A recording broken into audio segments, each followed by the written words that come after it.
Hello, everybody, and welcome Paranormal Nation Radio, Not So Normal. How's Denise and Ron doing tonight? I think we're good. Doing good. Good. Long weekend.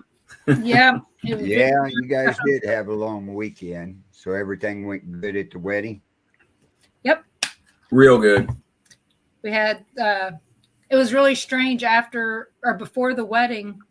No, it was after the wedding part. We were standing outside having some treats, and this lady walked up to me and she said, my daughter, my sister, she talked to you at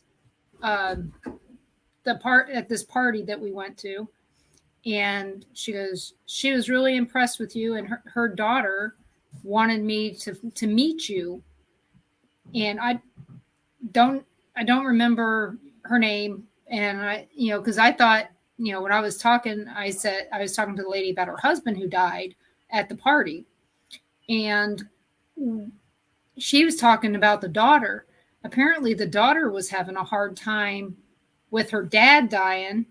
And of course, in my mind, I'm still thinking, not knowing that I had really talked to the girl very much, but the girl was just so excited for me to have told her something about her dad, because they had been to so many mediums and they kept connecting with her grandmother who had passed, and all these people other than, all these old people.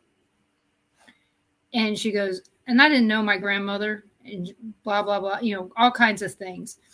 So I was the only one that ever told them anything about their father or her husband. Because every time they went to a medium, that's who they were hoping to come through. And when I came to the party, I told Ron, I said, I'm feeling really bad. Like there's something messing with my heart, whatever. And it was a man. And so I told Karen, I had to walk away. I told Karen, and she goes, well, the lady in the kitchen, her husband died from heart attack in December. Right. And I said, well, he's pretty pissed that she's spending all his money. And, and the lady admitted she'd been spending a lot of money. But the thing is, the sister aunt came to me and said, I had to meet you because you got them to stop spending money on mediums. That's good. So I mean, there's a lot of them out there charging way too high priced for something you can't prove. Exactly. And so tonight we have a lovely guest. We've had her on before. Farrah Rose. She is one of my favorite people in the whole world. And I wanted to have her on here again because, it is haunted season, but there's things that people need to be aware of. And Farrah is the best person to tell you what you want. Well, not what you want to hear. Let's say that. She's not going to tell you what you want to hear. She's going to tell you what you need to hear. So I'd like to welcome Farrah Rose to Paranormal Nation Radio, Not So Normal. Oh, thank you so much for the invite. You know what, Denise, you're one of my favorite people too. And I can't wait to see you guys again. The last time I saw you was at my wedding. What's wrong with this picture? Either I have to get up there or you have to get down here. No, we're planning coming down, first part of December. Well, that was the Springfield. Yeah, Springfield. Yeah, but she's not in Springfield. I know that. Well, nice to see you, Carl. Hi. Nice seeing you, Farrah. I haven't seen you for a long time. You're looking long time. great It's been tonight. like a year. Yeah, it's been forever. Yes. Yeah, I just don't want you driving around too much until you get to feeling better. How are you? I can't talk about that too much, but you're right. I have to kind of limit my time on trips right now, but that's okay because, I have I have a great driver. My husband, he's my gallant, driving Miss Farrah, my handsome younger husband. But How are you guys doing tonight? Thank you so much for inviting me during this really crazy season we've got going on. I'd like to welcome Athena to the chat room. Yeah. Hi, Athena. It's been so long since I've seen her name. I know. Well, You know, Athena's. she's wonderful. So Yes. I was telling some people, that it's going to feel like old home week to me because I'm having you on tonight, and on Monday I'm having Mike Norton on. Oh my gosh! Wow, that's crazy. I might have to pop in and say hi to him. I haven't talked to him in forever too. Well, this is the first time I could really ever have him on because he's in Florida right now as opposed to California. So Did he move there? No. Oh. He's got to go. He's waiting. He had a mishap in Louisiana. Ooh. And they need a vehicle. So he's staying there. It's cheaper to get it fixed in Florida than it is to have it taken back to California. So, and they didn't total it, so they kind of have to get it fixed. So he can go home. He's been there since the end of August. Wow. So needless to say, time zone wise, he's in the perfect place for me to actually get a chance to interview him. I agree. So usually he's stuck in traffic when my show starts. So, yes. Or he's traveling here or there. You cannot nail that boy down. No. And so he might even be in here, in the chat tonight because I told him you were going to be on. Oh, fabulous. And, talking about spiritual warfare, and what people don't realize, Farah and Ken, her let's see, she's widowed. So yes. Ken was a good friend of ours. I didn't murder him. No, he did not. He did it himself. Totally.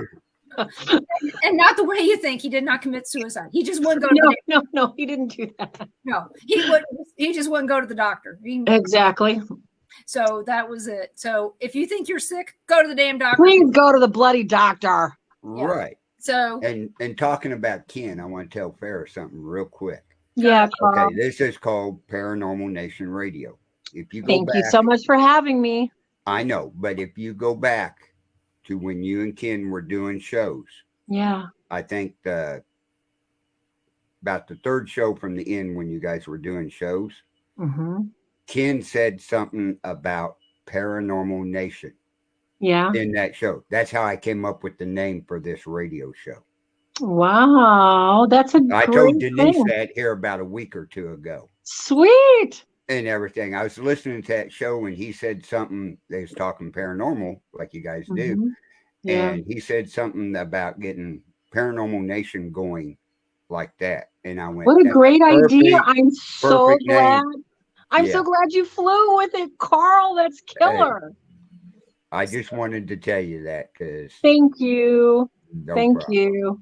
So what people may not know is that I was a guest on The Real Deals and Demonology Today quite frequently. Yes. With I guess I don't know what I was on there. Can we say you're a who's it, that's it, there you were, and we want to hear about that person. Yeah. And well, the thing is it was an honor to be asked as often as I was, and I loved it.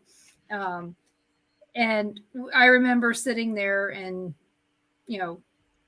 thinking about all those things. But this is Old Home Week because it was me and you and Mike Norton and Ken and some other people who have that we've loved that have passed. Yeah.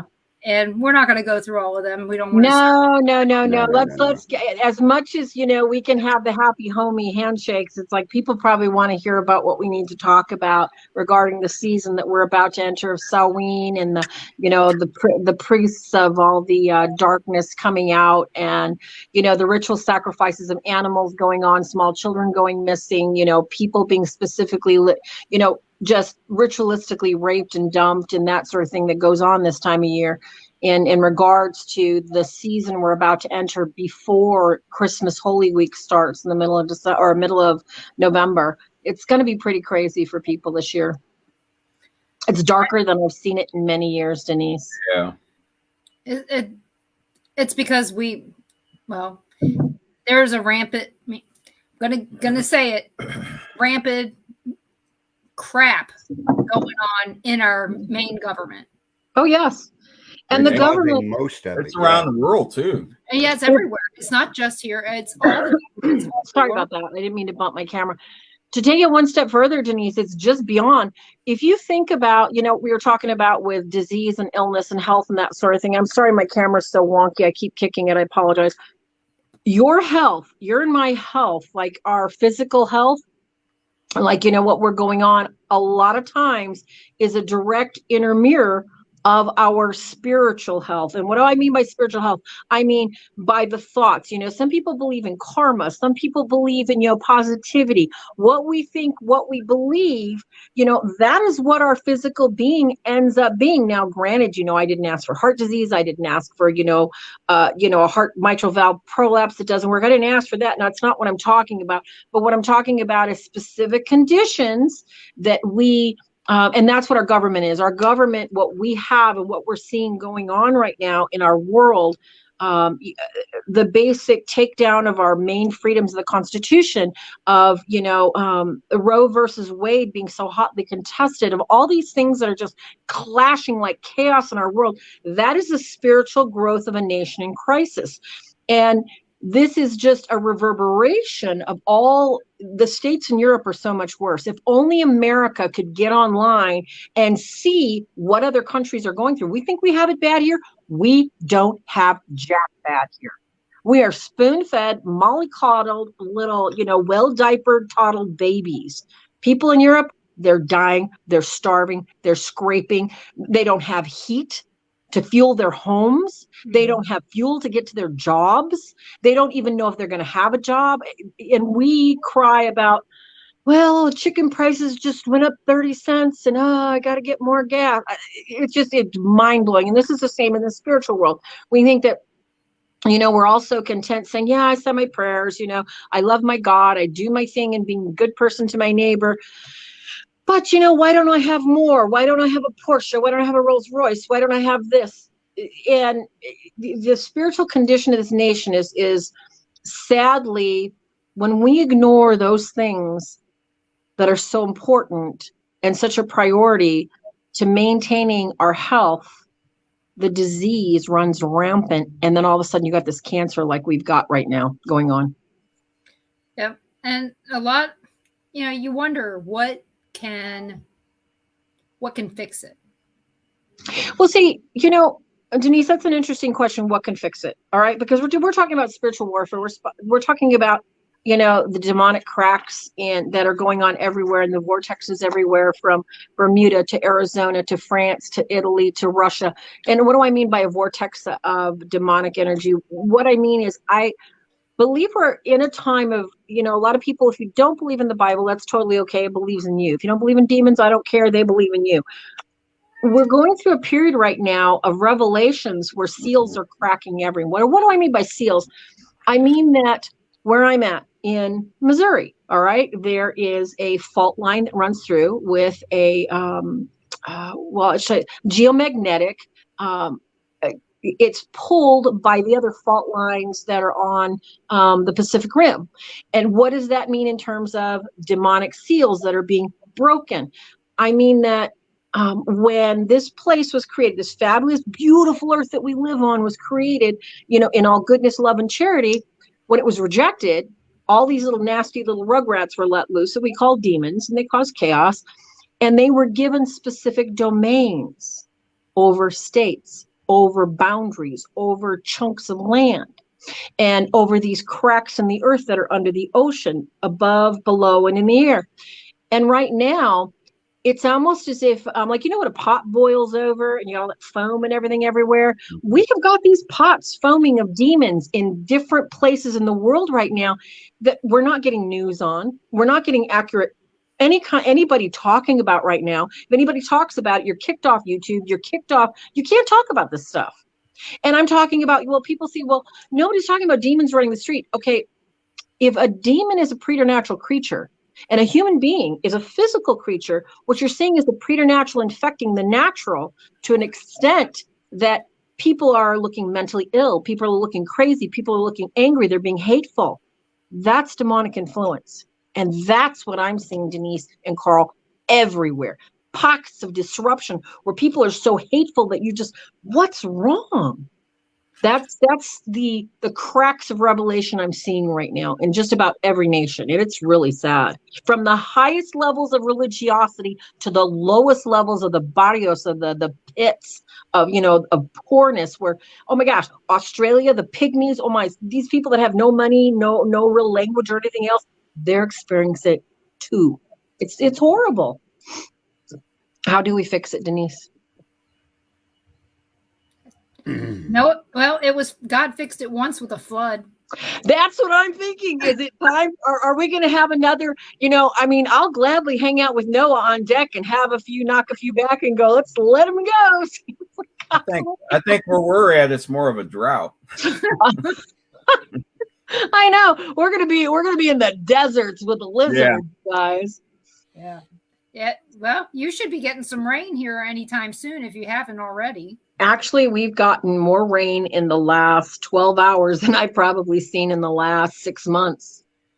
Oh yeah. And I'm south of you, just above the border of Arkansas. And I'm kind of like in the Midwest, but I'm in that still Gulf Stream there to where, I should be getting the Gulf winds and stuff. But I think with the recent hurricane and everything, our weather's, I don't know if any of you guys are weather watchers, but I belong to NOAA. I was a NOAA watcher from up in Michigan, that watches the weather patterns, the sunbursts, cloudbursts, that sort of thing. The weather patterns are such this year that they don't know what's going to happen here for us in the Midwest. Speaking to the direct relation of how much snow we're going to get, how much ice we're going to get, they have not seen such strong weather patterns as per recording. Does that mean it's going to be bad or good? I don't know. All the animals are acting like we're going to have more snow than we've seen in probably decades. Now, is that I've noticed up here, the squirrels, we live in a small town up here. Mm-hmm. Man, the squirrels are going crazy. They're even burying their nuts in our yard.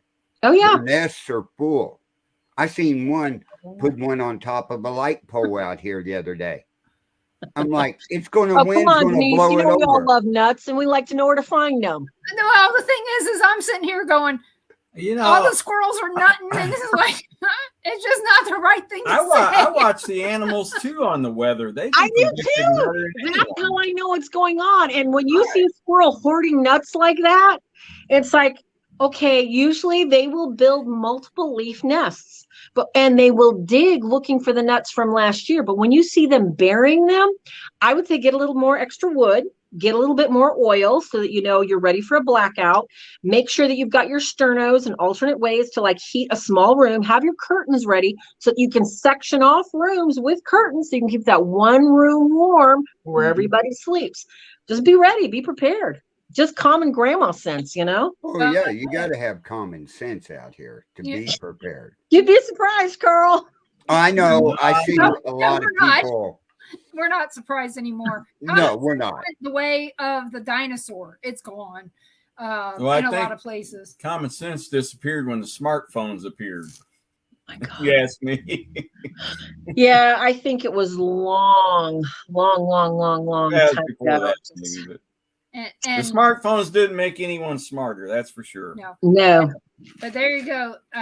Athena wants you to know that she's left Las Vegas and she's moved back to North Carolina. Oh, thank God. Las Vegas, Sin City. Let's even talk about principalities and powers.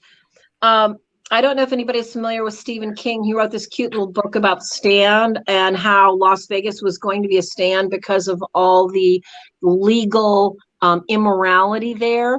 It's not far off, but if you think about how long ago that was written, 20, 30 years ago, and you think about, and hi, Athena, I'm glad you got out of there and you went to New York. When you think about the immorality and how he infected everything. I mean, there's now, either massage parlors are legal, brothels are legal, drugs are legal. Everything that grew in that little diseased chancre has just spread. I mean, look at Portland, Oregon was a staging for Antifa and ISIS and all that demonic nonsense. And it's just infected everything. I mean, if that isn't demonic, I don't know what is. How can you, like Ron was saying, you have a smartphone that has just infected your brain to think that you don't need to think. You don't need to look up how to spell something. You don't need to research what something means. Just hold your smartphone. Just Google it. Mm-hmm. Made everybody lazy. Well, we're going to tell you, don't use Google. Use DuckDuckGo. Go. Yep. That's where I'm at. Never use Google. No. Never. So DuckDuckGo don't track you. So no. That's an advertisement for today. So in our case, we only have one child still living in Las Vegas. The other one's moved to Florida. Yep. In August. Got out. Thank God. Got out while the getting was good. Yes. I know, right? A long story about that. Housing market went south. Oh, yes. Quick. Yep. They're trying to sell. My daughter sold their house before they moved. Okay. Yeah, there's no water either. You're right. There's no water. Oh my gosh. Speaking of water, have you guys seen that huge lake? How far down is it? Lake Mead. Lake Mead. That thing's been going, shrinking ever since we've been going there. Yeah. And it's bad. They've actually gotten more rain than they've ever gotten. They've been getting a lot of rain out there. So hopefully. So where's the water going? You know? California. Where is the water? Exactly. California, Arizona, Colorado, New Mexico. When I lived in Michigan, I lived on Lake Huron, which, Michigan is a big hand. Lake Huron is right here in, the top.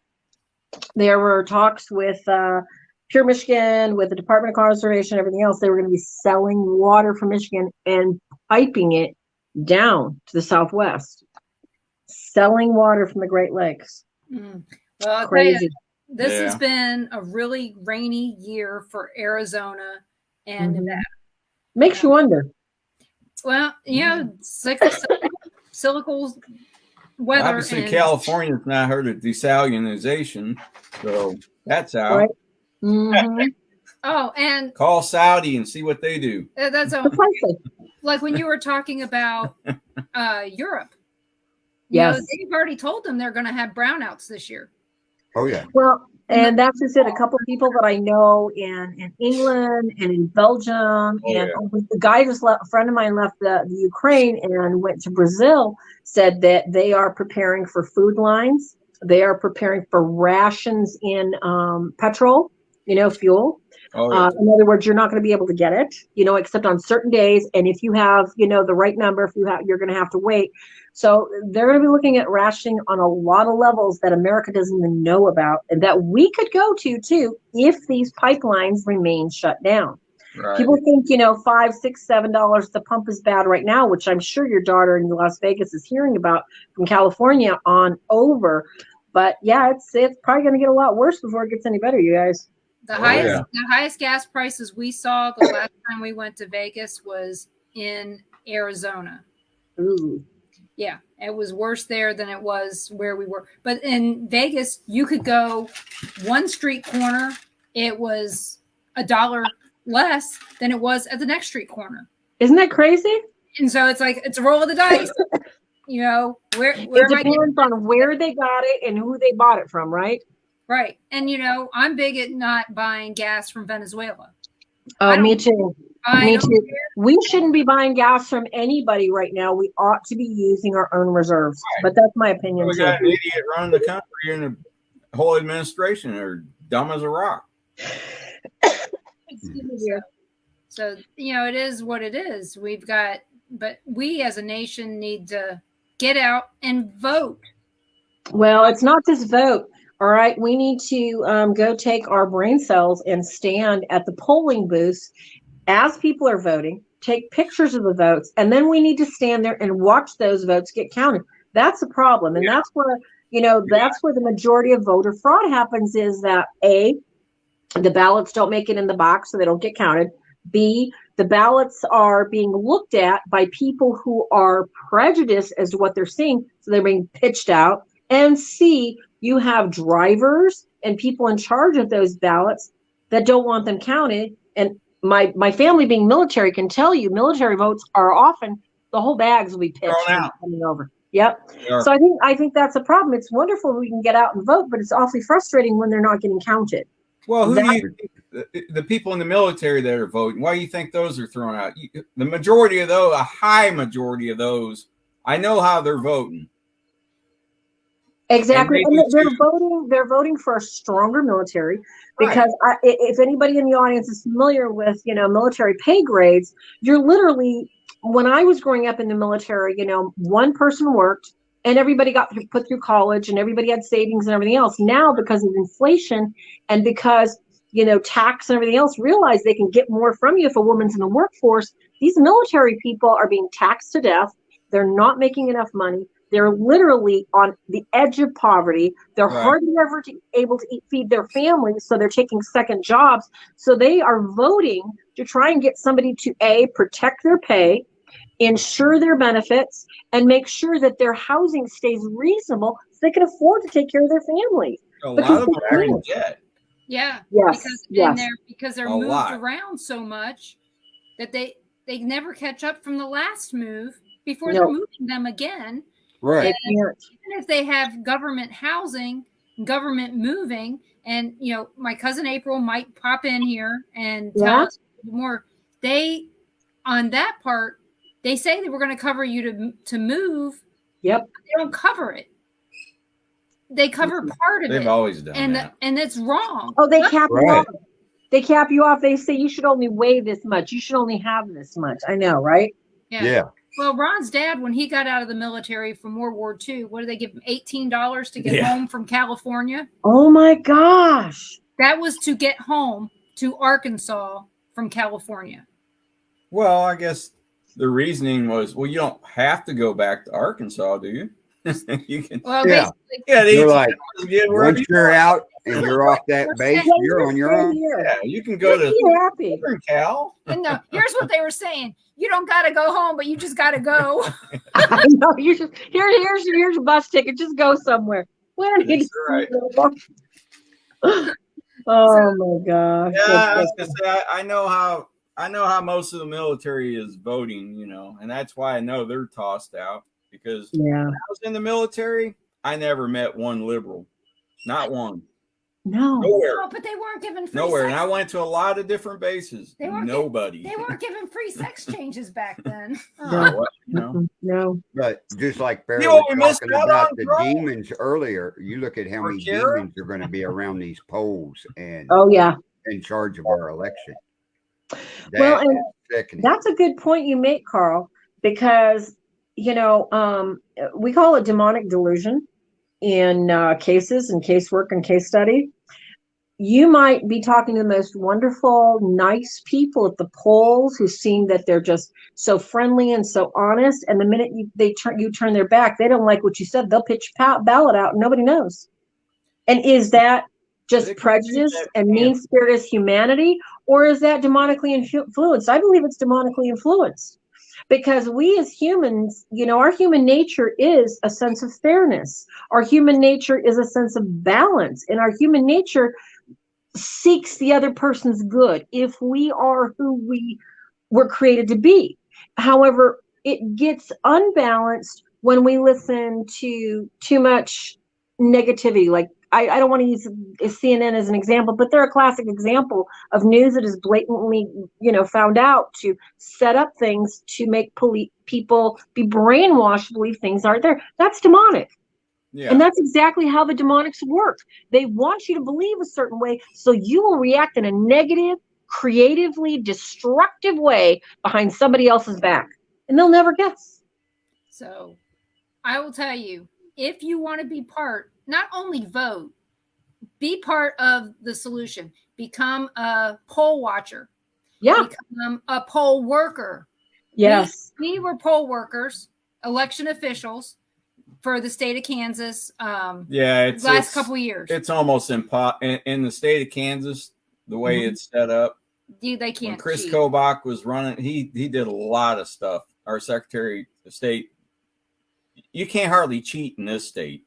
Now, if all the other states were run like ours, I agree. have an honest election. We got certain states, they're not doing it the right way. Yeah, they're not accounting. They're doing whatever the hell they want. You got to look at these states. They call we call them the so-called That's what we call important states during election. That's where the majority of your fraud goes on. Because what is it now with the electoral votes? Isn't it 13 or 17 states? If you can get their electoral votes, you're elected president. Right. Exactly. That's not right. No. In no way, shape, or form. Nope. Right. You know. And it's based on, population. So does that mean does that mean Florida's going to get more votes? If you went by the popular vote, New York and California would determine our elections every year. That's the truth. And that's even more that's why we don't have that. Well, and that's what we see. This is where the illegal populace is distributed to. And don't get me wrong, I'm Heinz 57 Mutt. I'm all about people coming into the country that are seeking asylum, that want a second chance. Do it the right way. Get on the list, and all these, supposedly 14 and 15-year-old young boys, that are, posing as young boys. They're actually 27, 30-year-old Pakistanis, illegals that they're filling up the polling numbers and the popular votes for these people that want certain agendas voted in. And that is very demonic. That's very demonic. Anytime that and this has been going on. I mean, you guys, this has been going on since time immemorial. We all want to think that we want to live. We've got the United States of America. We've got all this freedom, and we got this freedom of speech and everything else. Think about it. We don't have freedom of speech. No. You go out and say, geez, that woman's got a fat butt. And it's like, you can't say she's got a fat rear end because it's like, oh my God, I'm offended by that. Well, your butt is kind of fat, because you can't speak the truth. You can't even joke the truth. And I say fat butt in the sense that, not because men don't have fat butts, but I'm just saying we don't have freedom of speech. You think, oh yeah, we can do anything we want. You can own land. Do you own land? Real estate means the crown owns it. We don't have a crown here. We have a government. And if a government at any time, any federal government decides they need your land for emergency, for the protection of other people, for the preservation of the state, they can either seize, take, or use whatever they want on your property and offer you a low ball. And if you don't take it, they can take it anyway. Right. That goes against our Constitution. Everybody thinks, we got this Constitution that protects us. We only have a Constitution that protects us, like the founders say. If you take up arms and disagree with the people that are taking advantage of what our rights truly are as free people. And we lost that my dad said, it was like in the 60s when they put seat belts in cars. I think it was before that. I think is when they set up the dole, when they set up the gladiator games and start passing out free food, took it away from the churches and said, the government's going to take care of you.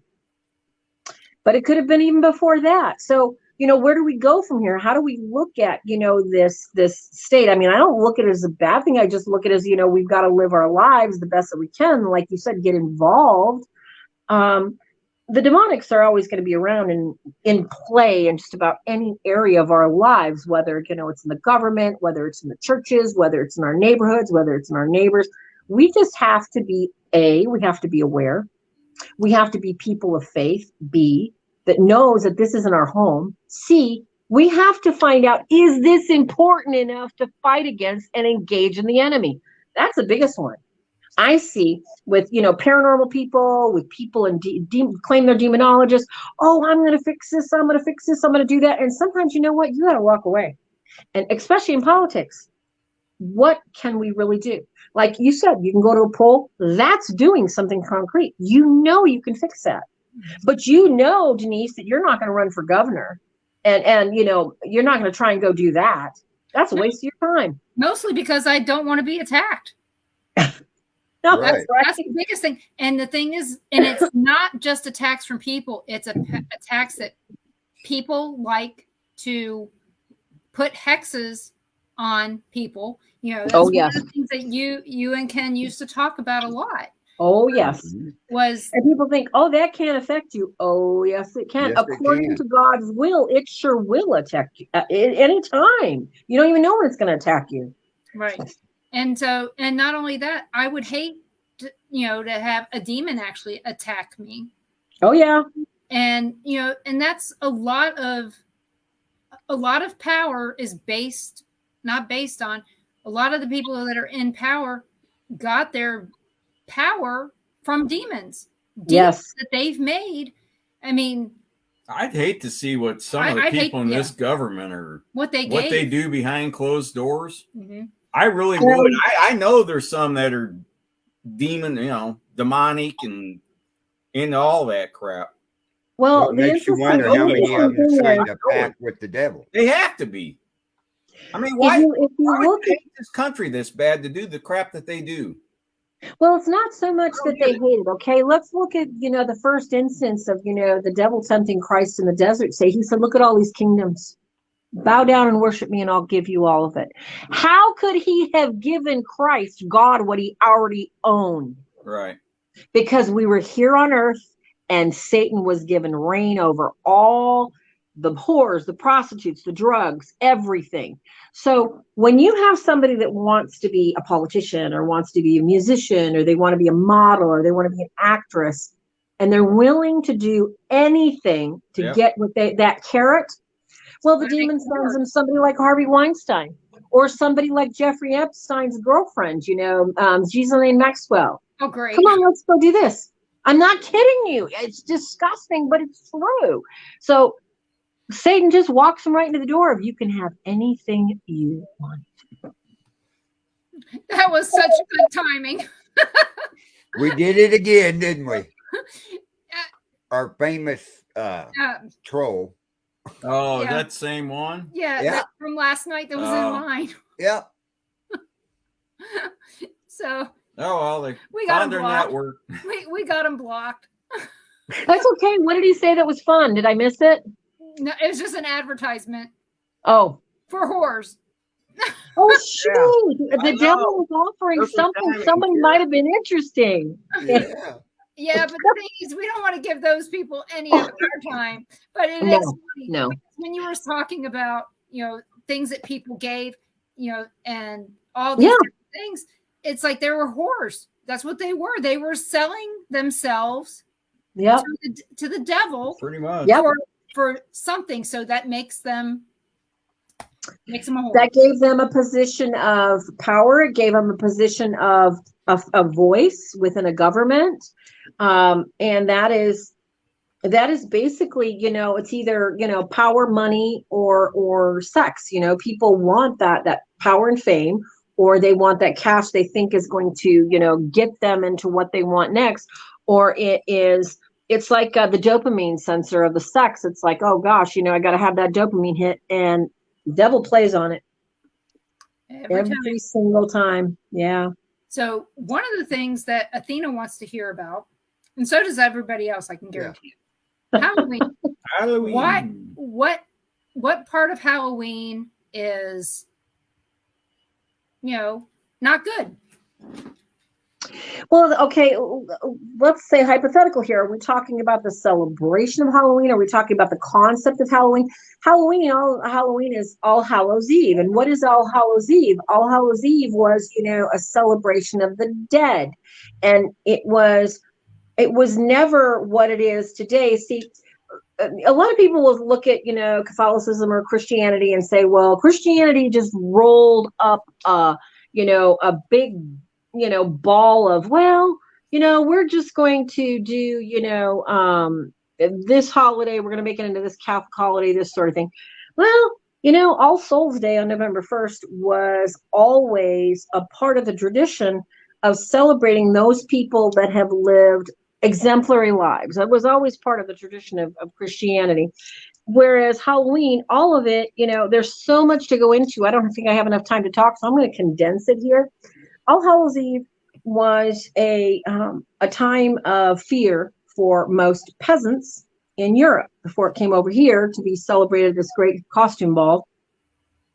And a lot of times people would, when after the harvest festival, because, you know, everybody loved the harvest of October, the getting together family and the celebrations that were held around putting all the stores up and shucking all the corn and getting all the potatoes in and getting all the squashes and pumpkins and getting everything prepared for the wintertime.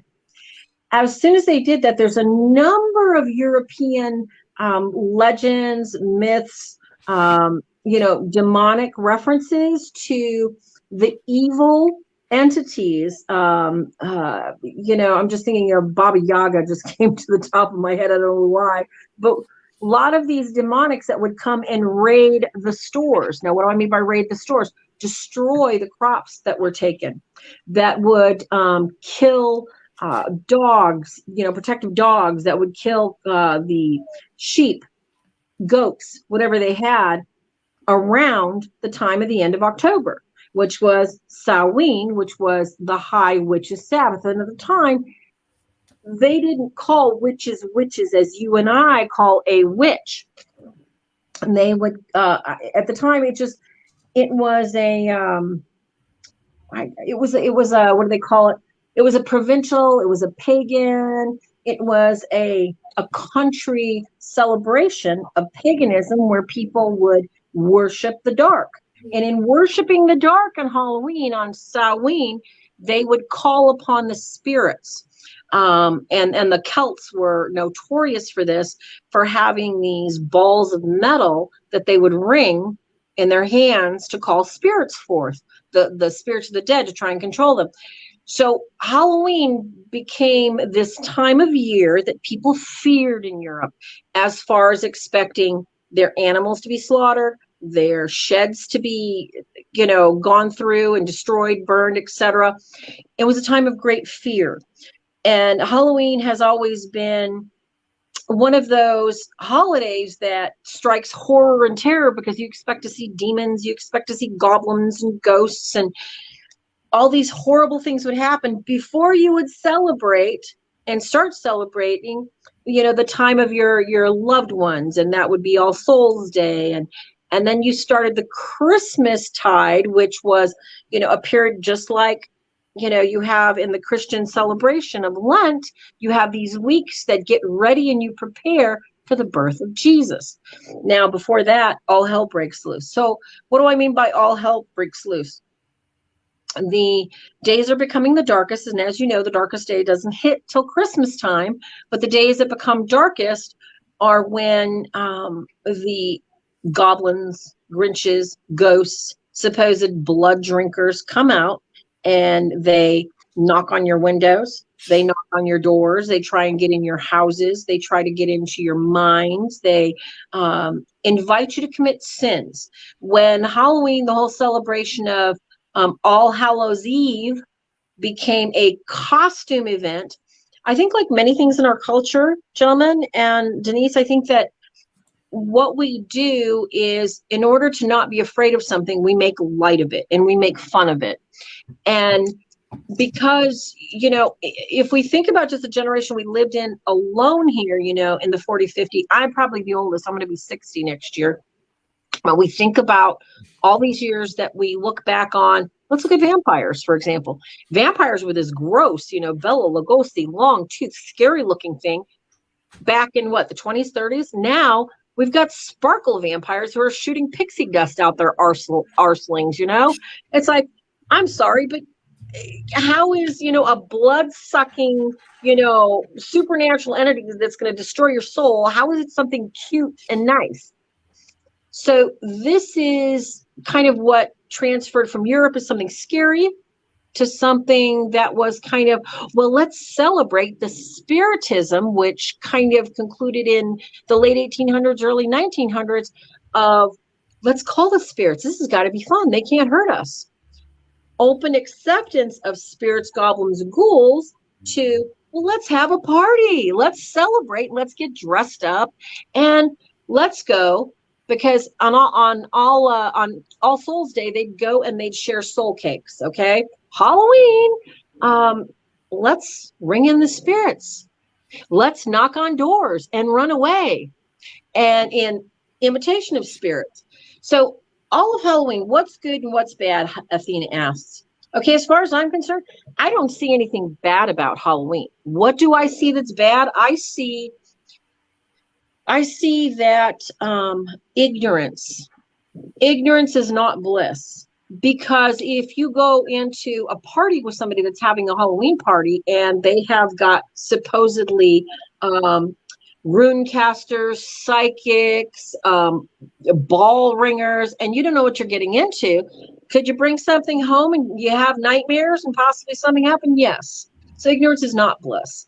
That's the bad part of Halloween, is that Halloween isn't something to be afraid of or something that you ought to fear. Halloween is any other day in America, like Valentine's Day, Easter, whatever is commercialized. That's what Halloween is here. On the other hand, if you've had any problems, I should say, with oppression, with nightmares, with any sort of invitation, with Ouija boards, with seeking psychics when you shouldn't have, when you should have sought God. Halloween is invitational to want more, desire to know more. And that's what demonics are, basically narcissistic little biatches that want to involve you in thinking you can know more, have more, do more, be more than you ever thought you could be. So the evil part of Halloween is you're celebrating the worst parts of hell, death. And people are going to say, Farrah, how can you be such a pissant? It's just a Halloween party. Fine, have your bloody fun at a Halloween party. But know that the underlying meaning of celebrating any Halloween is basically celebrating ghouls, goblins, and ugly things. And as long as you teach your kids, hey, we're just going door to door trick-or-treating because it's fun and it is an American pastime, that's different than saying, well, kids, the history of Halloween has got this really ugly, horrible, demonic inference that, we're not going to celebrate at all. That's fine too. Be aware, educate yourself, know what you walk into before you walk into it. Now, what's good about Halloween? Well, I mean, I think it's absolutely adorable when I see all these kids dressing up like saints or George Washington or robots and stuff like that. It doesn't celebrate death. It lets kids get dressed up. It lets, they get, high on candy. Parents can, hey, can I have a shot of alcohol? Or if you got a cigar or something fun, hey, can I have a candy bar? Something.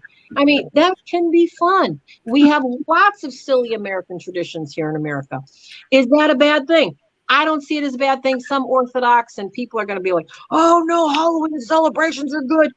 Okay, if this is the case, why does Jesus say, hey, everything in moderation? Everything in moderation, including, okay, if I go to Guatemala and they're doing, they're taking fish and throwing them at a board and I don't know what I'm getting into. And I'm like, yeah, sure, I want to win a prize. And I throw a fish at a board. Does that mean that I'm participating in some kind of ancient ritual to call up, dead elves, to come and plow my fields? I don't know what I'm doing. Not kidding. I know. Yeah. I know. It's just a visual. I know.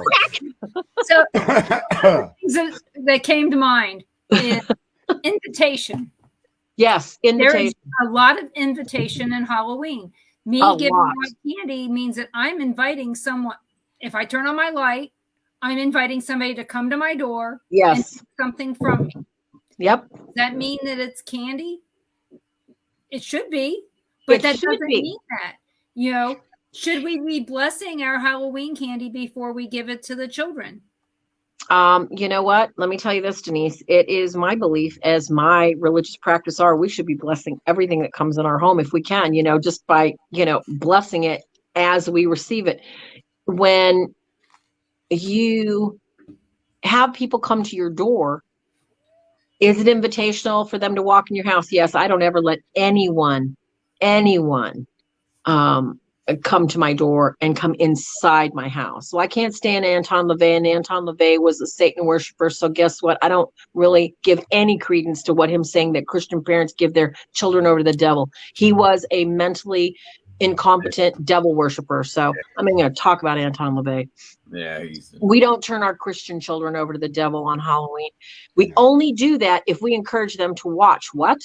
Evil, pornography, pedophilia, this whole, I don't know what gender I am. That's giving your child over to the devil. Taking your kid to buy a robot costume and getting some candy and say, we're going to pass out candy. That's not giving your child over to the devil. That's giving your child into the commercialism of what's America. So don't let your children watch CNN because it's the news on CNN. Communist Nazi network. I know, right? So but that is invitational, and why not bless your candy? And if your kids bring candy, bless it. Let it sit a night. How do you know? They haven't stuck something in it that's going to ferment and foam. I looked over everything, and everything had to be sealed. I mean, I'm sure everybody remembers, just like me. Like I said, I'm the oldest. I'm over 60 here. You used to pass out popcorn balls and cookies. You used to love to get those good treats, and the candy bars were the treat. Now, you can't really go anywhere. And I love what churches have done to take back All Hallows Eve. A lot of churches have events, game events you can take your children to go play games in the parking lot. It's fun. The kids get to dress up, as a princess or a clown, goblins, demons, these sparkling butt vampires. They're not encouraged. And they get to go have fun and play games. Is that bad? I don't think so. And is it fun? The kids out is a great thing because they all sit on their ass too much. They do. And, here we're talking about what's bad about Halloween. What do kids do? They come home from school to an empty house. Nobody to tell them I love you. No hugs, no contact with anybody. And they sit around and wait for what? 10 minutes of a parent that says, well, here's your $50, $70 costume I bought you, go. No hugs, no love, no nothing. I'm not saying all parents are like this, but I'm saying we live in a cold freaking society. And if they don't pay attention to their kids now, the devil will definitely pay attention to them. Oh, yeah. Somebody is going to love that kid. Somebody is going to take time with that kid. And so, she says, you brought up this quote about Anton LaVey giving our children over to the devil. I'm sorry, but if you don't have time for your children, who's taking care of them? Yeah, and that's every day, not just that's every day. That's every single day. That's not, when you decide to take them to soccer all day Sunday and you're just, oh God, you're so tired because that's all you do is sacrifice your day to take them to soccer. No, that's every day. That's every day. And okay, so the worst thing I think about Halloween is the ignorance of the origin of Halloween. I think it's the ignorance of not explaining to your children it's traditional and it's realistic, religious, just the implications of it. And also, the implications of, what I see a lot now, I don't know if you guys are hearing about this, Carl and Denise and Ron. What I've noticed is since that I've got, I'm sorry, my guineas are going off. They heard Mom's voice. They want me. They're like, Mom, shut up. But channels today, and I don't have TV. All right. I have got my brother shares his Netflix with me. I have got, somebody shares Disney with me because I have a lot of time for research on different various individual sites, but I don't watch a lot of, programs or anything else. So I look for movies. And what I've noticed lately in the last 15, 20 years is the ratings, which used to be PG, which, was very PG was, PG-13 was, your child needed to be at least 13. I mean, they would show, short shorts on a woman, and they would show like little pecks on the cheeks, maybe a little deep kiss. But today, PG-13 is almost full nudity. Mm-hmm. It is the thematics of, anybody can be a couple and anybody can make babies.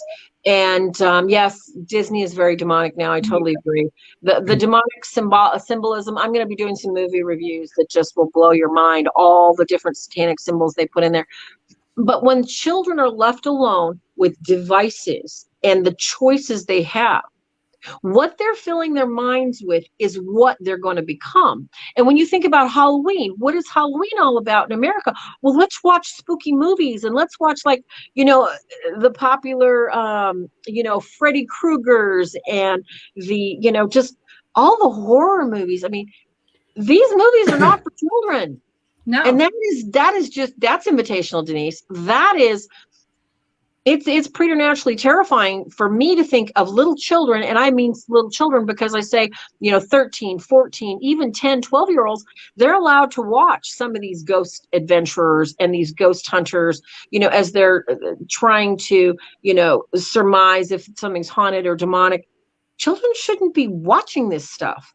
And parents today, because they think PG-13 is okay, they think watching a rated R movie, a rated R movie, I sit down with my kid.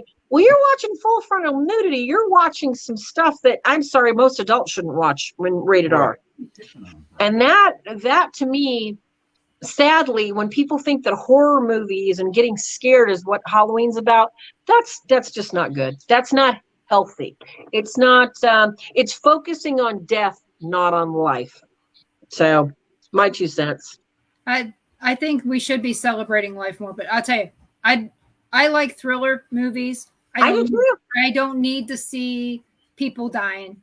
I just don't. I liked 1408. Yes, the guy's starting to die in the movie, depending upon which ending you got to see. Yeah. He did die in one of the multiple endings, but yeah, it was a thriller. It made you think about it really did. What can a spirit do to you? And it wasn't just a spirit. It was a haunted room. So that meant everything in this room was haunted. And you sit there and you think about this. Is it even possible? And yes. Is it even real, Denise? Because the demonic can convince you you're feeling that and you're seeing that, and it doesn't even exist except in your mind. Are you turning blue? Yes. Are you sweating to death? Yes. Do you feel like you're dying? Yes. But it's not real. Anybody that would walk in would think you're crazy. Right. And in that movie, one of the things was that something in the room drove them crazy, and they jumped out of the window. And it was multiple people had committed suicide in this room. And when you think about that, was it the room? Yeah. Was it something, is when you walked into that room, your invitation to walk in, you've just invited something to take control. And I have to say, Denise, if anybody doesn't know, go to my channel, www.swordsofstmichael.org on YouTube. I did a movie review. That's one of my favorite movies, 1408. Can demons do that? You have to look for the series. Can demons really do that? Because there were so many thematic elements in that movie alone, Carl and Denise, that I was like, wow, I have to tell people about this. I have to talk about this. I have to relate my experiences, because that movie hit so many points where demons can totally just get in your head and totally rearrange your reality. Stephen King knows his crap. Yes. Yeah, it's scary what he thinks of. Well, I think, I think there's a reason he knows what he knows. I think that he at one time was on the other side, figured it all out, and he's telling us what it really is. Yeah, it's pretty dangerous. And the way that he's telling us is in a way that people want to learn. They don't want to read. They don't want to do all this. Yeah, he's writing a book, but almost every book he does turns into a screenplay, becomes a movie, and it's out there. Oh yeah. So it's getting to the masses in the fastest, easiest way, and in a way that they find palatable. Yes, in a way that they can understand and they can accept it. I agree. But I tell you, if you guys get to read 1408, read it, because and then see the movie, you'll be amazed at how very similar it was, because he did take creative license over on that one. He took, wow. He said, I have creative license on this. That's excellent. So, we have a guest in the room. Kiki. Oh yeah. She's getting picked on by a couple of the cats. Oh. Now, which one is that one? That's Kiki. She's the tortie. Yeah. We have 2 torties, a yellow and she's a good tabby. Girl. She loves everybody. We usually end up one walking across the keyboard and up over and all. Yeah, she's running around right now like a crazy cat. Yeah. This is the one everywhere. We found that only weighed about 4 pounds 6 ounces. Oh my gosh, it's so tiny. And now she's like 15 pounds. So she is well loved. Not spoiled at all, huh, Mom? No. She's But Farrah, I got a good question for you. Shoot. Here lately, I've been seeing a lot of demonologists on shows and everything like that. How do you become a demonologist? I guess that's the best way to ask the question. Yeah. How do you become a demonologist? That's a really good question. I think that well, if you look at the word, let's just start with the word demonology. It's the study of demons. Why would somebody study a demon? Why would anybody care? Why would we become an archaeologist? To study, the history of a specific culture, etc. I think that one, how do you become a demonologist? I'm not sure that the people that claim that they're demonologists today understand what an ongoing study of demons invites into your life. And how does one come to be that? I didn't know I was one until 12 years ago when my husband at the time said, "You're a demonologist." I said, "What the heck is that?" I don't know what that is. He says, "From your investigations, from your assistance, and from the work that you've been involved in, you've studied the way demons act, the way they react, the way they manifest in situations, the way they manifest in people, the way they manifest in locations, and how they create an energy and a scent of chaos among people who are open to the influence." And you've realized this is demonically induced, and you step back and you do your best either to leave it alone or help the people. So how you become a demonologist? I think becoming a demonologist, in my opinion, it's an ongoing process, because I don't really think that, I can say, yes, I'm a practicing demonologist, but there's so much more I have to learn. There's so much more I don't know. There's so much more that is constantly shaping and shifting and rearranging itself that I have to watch and I have to pray about, and I have to contact my spiritual director for, or I have to contact a couple different exorcists and say, what happened when you saw this, and what happened when you experienced this, and am I doing the right prayers? Am I giving these people the right prayers? So how do you become a demonologist? You basically start with the most trustworthy source of truth that you can find. No, the Keys of Solomon are not a good reference to study demonology. No, what is that other one that people say? It's a satanic Bible that has all the names, the demons. No, that is not a good point of reference. Oh yeah, I've studied all the names and I know what all the demons are. I know what they do. What you need to do is you need to either find an Orthodox, a Catholic, a rabbi. You need to know somebody that has had a lot of years of theology, because a lot of people say, well, I studied demonology, with a Brahmin or a Hindi, or, with a Muslim imam. I studied demonology, which, that is a nice point to get some exposure to other cultures and the way demons operate in other cultures. However, when in my study of demonology, my study of how demons act in the world and how they've acted from time to current, we look at all these different cultures, and, we look at Jewish faith, we look at, the earliest religions, Sumerians and forward, Hindu, Muslims, everybody else. We see the evidence of supernatural creatures, the depictions of supernatural creatures or preternatural creatures, meaning, they're there before time began. And we see how they invite, how they teach, how they invite people to believe that they're going to be, kings and queens. And one of my best and favorite stories of, total demonic influence is the Tower of Babel. When you have all these cultures getting together and they're building a tower. Why? Because they want to talk to God. And they believe if they can reach the clouds, they can talk directly to God, and they have access to God. And God's like, I don't think so. So I don't know what gave you the idea that I was actually going to hang out on the top of this mountain and talk to you. So he confused them all. And everybody got their different language because demons convinced that. And what did they use to build this?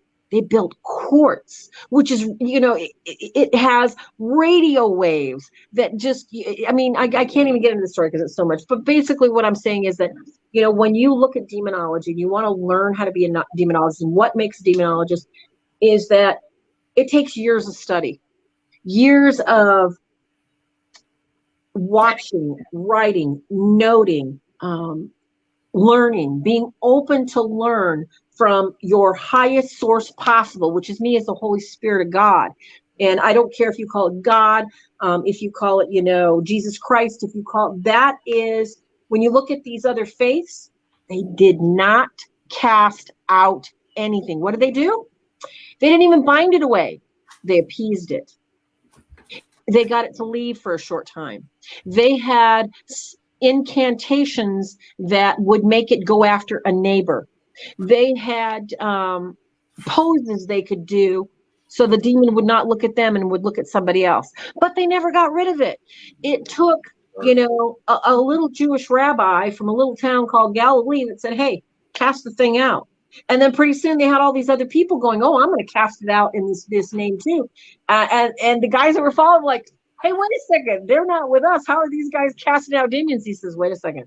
He's not against us. He's for us. So if you're going to be a demonologist, you have to know that if you're going to stick your nose in where it doesn't belong, if you're going to study these creatures, if you're going to seek them, and if you're going to seek where they live, where they lay, who they're bothering, who they're affecting, who they're possessing, if you're going to stick your nose where it doesn't belong, even if you've been called to do this, you'll put a big target on your back.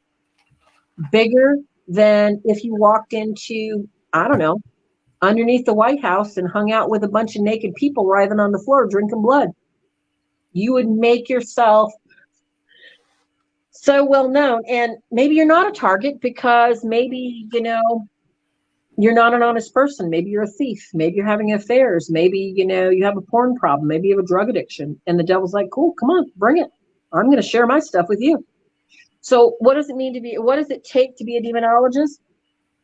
It takes a desire to serve the person who is hurting more than you, to bring them out of pain and into a place of peace. That's what it takes to be a demonologist. I like that explanation. That's a real good one. I tried. That's mine. That's my personal experience. This is my life. And other people, you can talk to other people that say they're demonologists, and they'll say, oh, well, you got to study the Goetia, and you got to study, Solomon's keys, and I don't go for that. The reason I don't, because I know that if I'm working on deliverance with somebody in a specific area and I need to know the name of the demon, it's going to be revealed to me, or an exorcist. I don't need to go memorize every single name of demons. I don't need to know every single principality, because I may not be called to know that. And this is the number one invitation. We were talking about invitation for Halloween, guys, all right? And let me tell you this. This is why you don't want to watch horror movies. You don't want to seek out information on the internet about demons. You don't want to seek out these demon names. When I tell you with everything I am that any demonic can affect you right now, this very second, in any way it wants to, using anything you've seen, you've touched, you've slept with, you've drank, anything you've experienced, it can twist and use against you. So everything that you look at, whether it is, mutilation, pornography, kiddie porn, anything you've ever looked at can and will be used to mess you up good. Especially if you're not playing anymore like the devil wants you to. Got to be careful. Ken would always say that to be a demonologist is to be chosen. Not only chosen, but dedicated. And a lot of people don't realize that a lot of true demonologists are, they live on very little. Oh, yes, they really do. Because you know what? It's not about the fame or the money Or like I about popped my freaking blood vessel the other day. I was on media and I saw that there was a very popular paranormal personality hawking alcohol that was brewed by a possessed doll. And I'm like, I know. Wow. I saw that. What? And yes. I mean, okay, I'm all for people, making money. I'm all for people branding themselves and having a product. But, if you have a possessed item, whether it's possessed or not, okay, that's your clue here. Whether that item is possessed or not is immaterial. For you to sell something that is rubbed against it, touched it, as being affected by it, that bothers me a great deal. You know what really bothers me is that they're saying it's vodka that's aged in a location. And like vodka is not aged. Right. So first off, you're lying. They don't know vodka. Yeah, they don't know vodka. They don't know what. You don't know vodka like Irish know vodka. Yeah. Like the Russians don't know it anymore because we're not selling it. But exactly. But yeah, I saw that and I'm like, first off, your mother-in-law would knock the living crap out of you for that. Oh my they were never ones for making a lot of money off of their names. No. And but I do have to say I have a bracelet here, and I know you've probably seen it. Is from Susan, and it's made with jewelry from Lorraine Warren. Yeah, and I find it's very comforting to me, but for somebody to do that, I mean, I understand it's a marketing ploy. That was like, what? Are you serious? I cannot believe it. I don't know how many vodka distilleries there are in Connecticut. You told me about that the other day. Yeah. I just, like I said, and it's like, I'm not slamming people for wanting to make money and do things. It's just like, can we not make, and this is, remember Carl and Denise and Ron, we were talking about what is our culture become at Halloween? It has become, it has made a mockery of what the fear and evil that surrounded this time of year from the satanic celebrations. And that's what I think this is doing. It's making a mockery. And that's kind of sad. It's kind of really sad that that's what people want so much. They want they want to brush up against that fame so bad that they're going to buy that. Oh, yeah. And I think they're wanting like $125 a bottle for it. I don't know. Oh. I just was like, scroll. Sometimes you just don't want to say anything. You just want to scroll. Oh, at Vegas Museum? No. Oh. No. We've already talked about it. I'm not ding dongs. No, not there either. It's, like I said, we're not going to give out the name of the location. Well, why would we even bother doing that? We're just talking about the concept, because I'm sure, that's the thing is about, no matter what you say or I say or anybody says, well, we're talking about something that, okay, I'm going to just put it out there. So whoever's listening, I don't really give a holy flying crap of shit. Okay.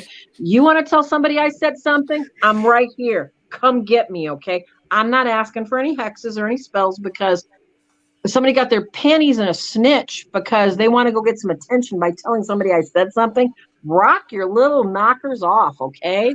But I'm not going to say anything different to him. No, bring it on. What's wrong is wrong. What's right is right. And it's not right to make money off of something that you're claiming is possessed. Yes. And Athena, we're not going to delete your comments. No. Because this is the Bill of Rights Network. And that's right. And your freedom of speech. And no matter what your opinion is, it's yours. It's your opinion. And you know what, Carl? This might be a really good time to play the disclaimer. Yes. It might. Okay. Just hold on real quick, folks. We'll take a 22-second break so you can hear this. Oh. The views expressed here are solely the opinions of the hosts and the guests, and not necessarily those of the network, Facebook, YouTube, Twitter, etc. If you have an issue with the content of the show, please contact the show host. Thank you.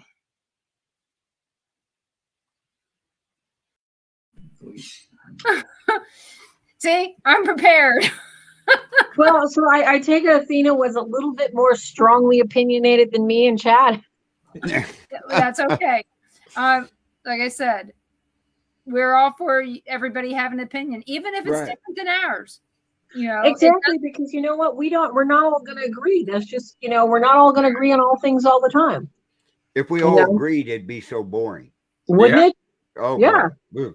Why would we bother talking to each other? Because it would just mirror everybody else's opinions. Yeah, we might as well not even have clothes, you know, different colors of clothes. We all just wear jeans and t-shirts. Yeah, we'd just be precisely each other back and forth. Well, that's what we do anyway. Never mind. I know, right? Oh gosh, no. It's like, you know, the sad thing about, you know, the paranormal research that's gone on is that we all know there's something out there. We all don't agree what's best for us in the experience. Yeah, or you know? What it is even, you know, aliens are Bigfoot's aliens, you know, ghosts are ghosts, or they're aliens, or they're or they're something else. You know, I don't know. All I know is that every once in a while I see something that's not that you can't explain. Exactly. I mean, and you know what? If you can't explain it, you can't explain what's wrong with that. I mean, sometimes the beauty is in not knowing. And we're not supposed to know all things here. We're supposed to look to the stars, you know, for signs and wonders. Heck, I got them in my backyard. Got a nice 8-point waiting for a bullet up his bahootie, you know? Yeah. I was going to say, deer season's coming up pretty soon. Well, I know. My husband's putting my deer season's already here in Missouri. So, yeah. Oh, yeah. Yep. Yeah. It is. I do a lot of hunting with a crossbow. So sweet. Oh, yes. Well, you know, I just look at it this way. If I'm in the woods and a deer attacks me, he's going down. Yeah, he's filling the freezer. Yeah, that's right. You just tell him. Have he was like, excuse me, you or me, buddy. You're have the Bigfoots took you in since you've moved out to your new place? You know what? I have seen swatches of because we've got deer, we've got bear out here, and we've got cougar out here, and I'm always one, you know, to bend over and pinch scat, you know, to try and figure out what it is, you know, whether it's, you know, fox, because we've got fox, we got a little bit of everything. I've seen some little swatches of funky hair that, you know, he thinks is probably, you know, probably coon, possum. Like, what would a coon or possum be doing, like 6.5 feet up? You know, why is a cougar jumping at? So, you know, who knows what's out in these woods? Coons climb trees and use it as a bathroom up there several times. I can tell you. Oh, that. I know. And then you get the little berry spiders up there, you know, running down the tree. You get it in my tree stand. That's the worst part. Right where you're going to sit, right? Well, what's bad is open up your box blind, getting ready for deer season, and you open it up, and an owl comes flying out at you. Oh, yeah. That will scare you worse than any haunted location. Oh, yes. Yeah, been there, done that. Oh, my gosh. It's so funny. So, you know, you have a good way of explaining sleep paralysis. It is something that comes up a lot of times on our shows. Yeah. Can you talk a little about that? Well, you know, I have gotten colorful discussions with people about sleep paralysis on the basis that, and I do mean colorful because a lot of people think, well, it's demonic, or, oh, it's all medical. And the interesting thing about how demons operate in our world, a lot of times it's a combination of both. And I think that people need to understand that sleep paralysis might be something physical, and they might need to check out their blood pressure to find out if maybe their hormones are imbalanced. Sometimes, you know, between the ages of like 20 and 40 for a woman, you're having some really strange hormones going on. Or maybe if you're in your 50s, you're going through perimenopause and you are really needing a pause from people because your bitchiness is like over the top and you can't sleep and you're like, oh. So, you know, stuff like someplace where you can see it. Yeah, I know, right? So, I mean, you could be having some sleep paralysis issues because A, you're dehydrated. B, your hormones are out of whack. C, your your lipids, your blood pressure. It might have something to do, with the quality of your blood. Maybe you're anemic. That aside, say, you're all good. Your doctor's like, yeah, you're healthy. You're an idiot. You can go back to sleep now. And okay, what have you been doing to invite something like sleep paralysis in?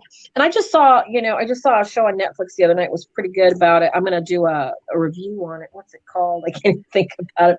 But it's another one of those exorcism movies where they turn it into a horror movie for, grins and giggles, because they have to throw that stuff in there. So we're talking about sleep paralysis. And they had, when they were interviewing this young boy about, when he had first experienced this entity that came in and had his whole family murdered with an axe.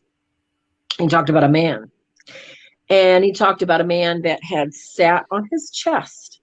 So they didn't say, the kid wasn't old enough. He was probably 9 or 10. He didn't say, I had sleep paralysis. He said that I couldn't move and I couldn't breathe. I felt like somebody was sitting on me, and it would come at night.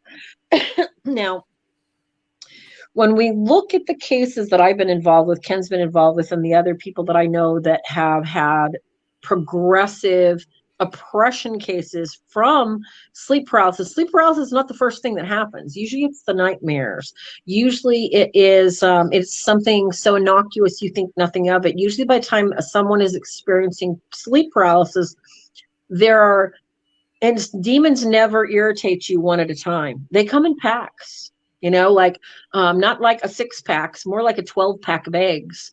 And they take turns irritating you. So you might think that you've got sleep paralysis, like Ken would explain, one would sit on you, but you might get a totally different one the next night or the next week, because demons have no time. They are not in the same time zone that we are. They can do this today. They can do this 12 months from now. They can do this 5 years from now, or they can do it 5 days in a row. It depends on what their narcissistic agenda is to destroy you, tear you apart from your family, and tear you apart from your sanity. So in demonic sleep paralysis, you could have anything from just your entire body not being able to feel it and not being able to move. And all you can do is move your eyes, and you can breathe a little bit, but it freaks you out because you can't move. And you're like, oh my gosh. So you automatically assume that maybe it's physical.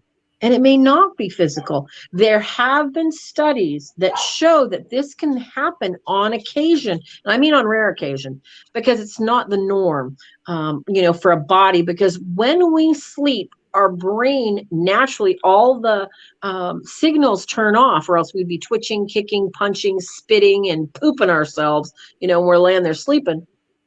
But everything gets shut down, including, so if by chance we were in a state of REM sleep, the deepest state of sleep, and opened our eyes, we would not be able to move because our body had shut everything down naturally. That's why, it's almost impossible for us to wake in the deepest stages of sleep. Now, people say, well, how come I have dreams and I have really vivid dreams, and I'll wake up in a snap and I'm falling, and I'll wake up right before I fall. That is probably a demonically induced dream. Because why would you die in a dream? Dying in a dream is not it's not something natural that you would think of, because none of us, unless you've had an experience and you've died, there's nothing in your life that would say, I'm ready to experience death, like by falling off a cliff or drowning or falling off my bed and I know I'm going to die. That's not natural. That's demonic, in my opinion, in my experience. So if you're talking about sleep paralysis, what is it and how is it going to affect you? It's by invitation. And it's a demonic, it's an act of, it's like, I tell people too, it's like an act of rape. It's control, it's possession. It's like, I own you now, and I'm going to play with you, and I'm going to toy with you, and I can just have you whenever I want you. So I'm just going to make you feel like you're helpless now until you succumb to the next round of invitation, which could be anything from, and what I've seen with sleep paralysis is usually stomach pains, stomach issues, headaches, that don't go away, migraines. That's when usually knocking starts, smells start, seeing dark shadows out of the corner of the eyes, because oppression is a set of instances that usually happens within a timeline, and sleep paralysis is just part of that timeline. I wanted to tell everybody that's in one of the chats. We cannot see your comments in our chat, but I have it up on my phone, and I want to say hi to Susan Roberts, Rosalie Coda, and Lori Clark. Those are the 3 that I can see currently. Hi guys. Hi Lori. Hi Susan. Which one are they not? Which one are they on? Let me go. They're part of the old gang, you guys. They used to be in all the shows. Yeah, but we should have them all over here in the comments. Yeah, they should be showing up. And the thing is, they're not. I even hit like, and the only like up there, Carl, if you look at that, it's me, and it's from that chat. Oh. So it's actually from the one that Farah shared. So yeah, I think YouTube. And these others are Facebook. Yeah. Yeah, since 5:34, only thing that came in is off of YouTube. Right. Yeah, I noticed it. So we're sorry, everybody. Facebook is messing with us again, folks. Yeah. Susan says she's on the Bill of Rights. Cool. Facebook. So apparently we're having some issues, and not shocked, because we're probably talking about stuff they don't want us to hear. We're talking about stuff that's not popular, and that happens. Facebook. That's just you talk about these spiritual warfare topics, and it's going to have some kind of glitch, some kind of problem, some kind of bump that it's just going to happen. So well, it is what it is. It is. So, but I'm glad you found them. I'm glad you found them in there. Yeah, I just want to thank everybody for listening. And if we're not seeing your comments, please go try to find the Bill of Rights Network on YouTube, and maybe that will work if you have really important burning questions you really want answers to, or message me so that I can get your question. And I am so sorry. I don't know. It shows how this happened. Yeah, it happens. So we're even getting them on all the Facebook pages. Jeremy's over on Things Network where we're live, and it's not even popping up on. Oh my gosh! 2 seconds, guys. I got to shut up a dog. I wonder if we unadd and re-add it, it'll help. No, if I do that, it didn't show. Not you. Not you. Zip it, Skippy.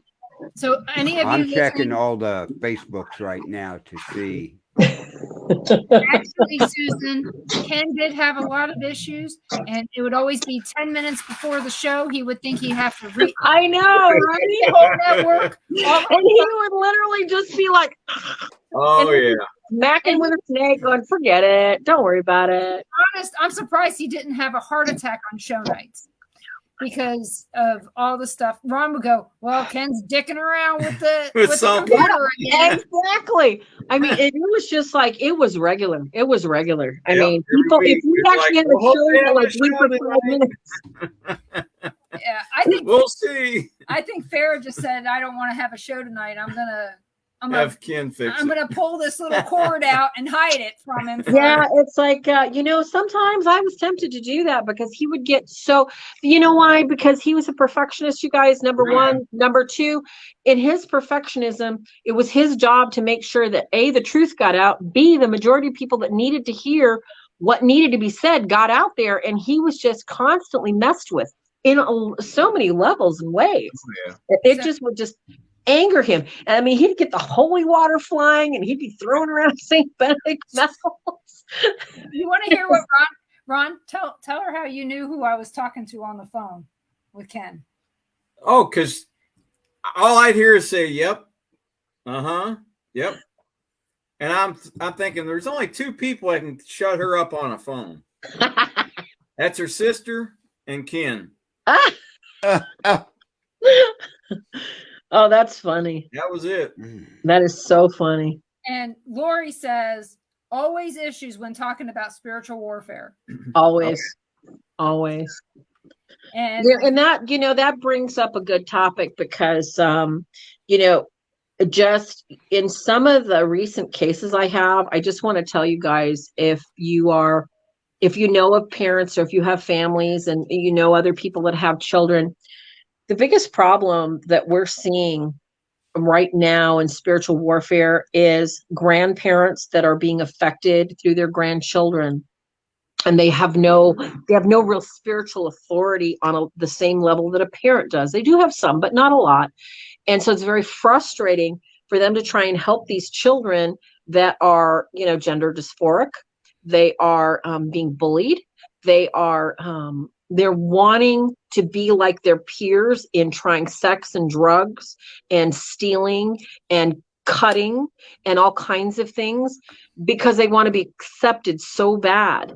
And this in itself is part of a cultural, remember I was talking about principalities and powers. This is part of a cultural demonic group of like a whole tribune of demonics that are attacking our children through the schools, through their friends, and trying to separate that child from any sort of loving, caring parental influence, especially grandchildren. So, as our kids are in school, and as our kids, my point is, if your child is in school, if your child is in a public school, private school, religious school, stay involved every day.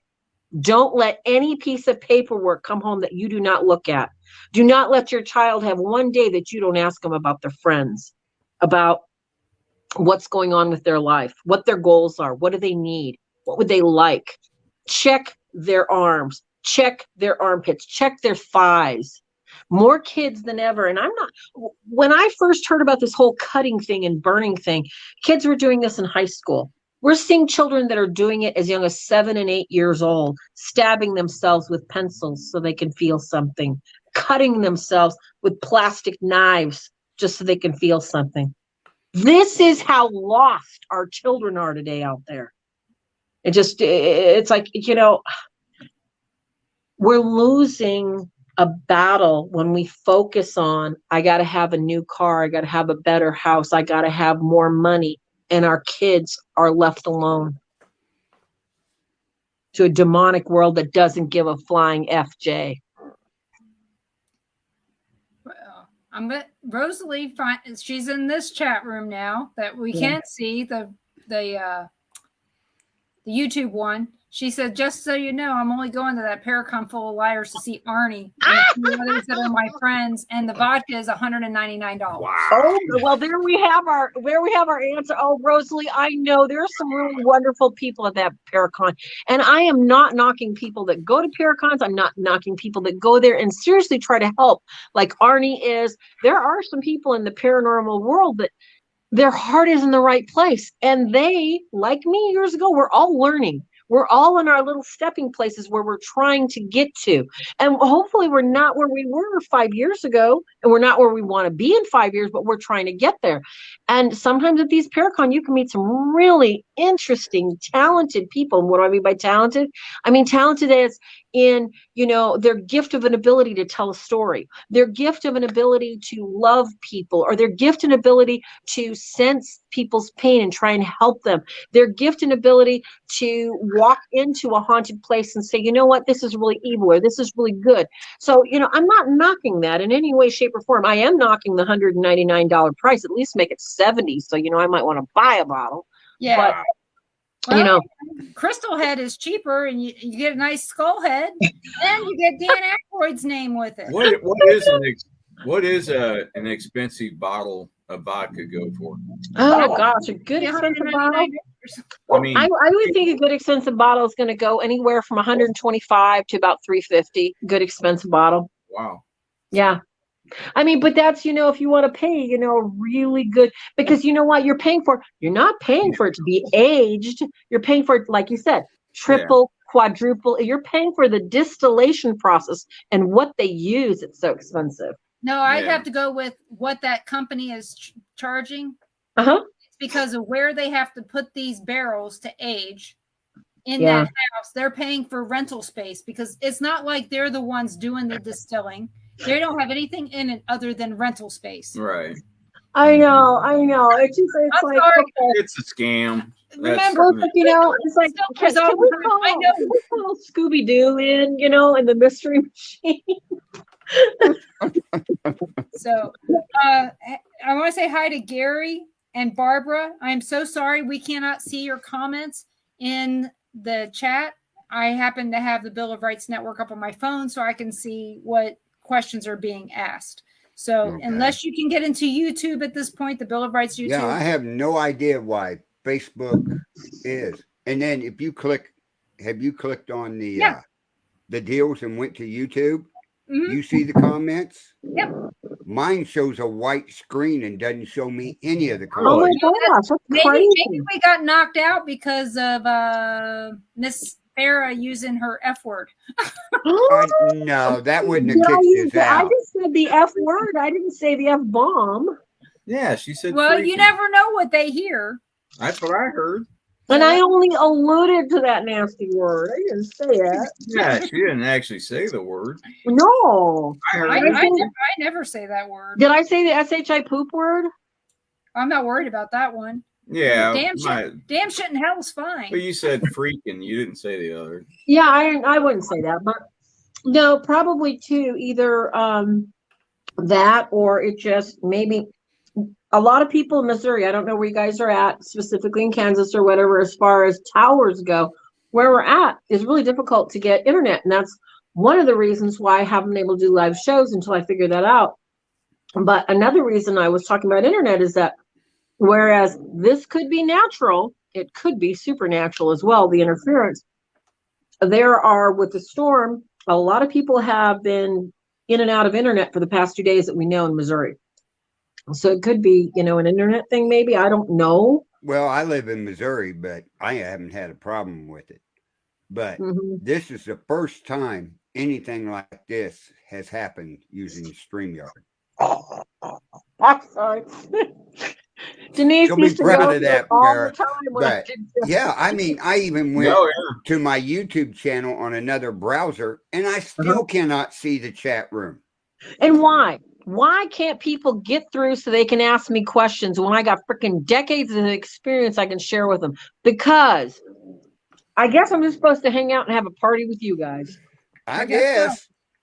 You know what, though? If you guys have questions and we find them later, we will send them to Farah and we will get the answers. And I promise you, I will answer them. So if I'm missing anybody, do not think you will get ignored. Period. So let's see here.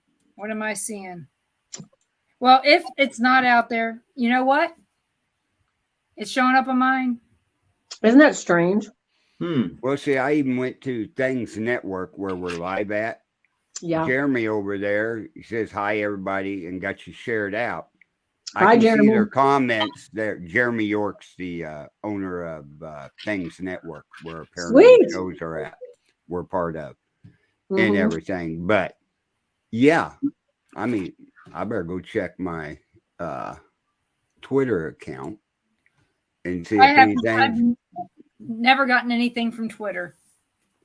No. They're talking about Ed and Lorraine rolling over in their graves. Yeah, there's a lot of stuff like that. I mean, if Sam Walton came back from the dead, he'd fire everybody that's in that company.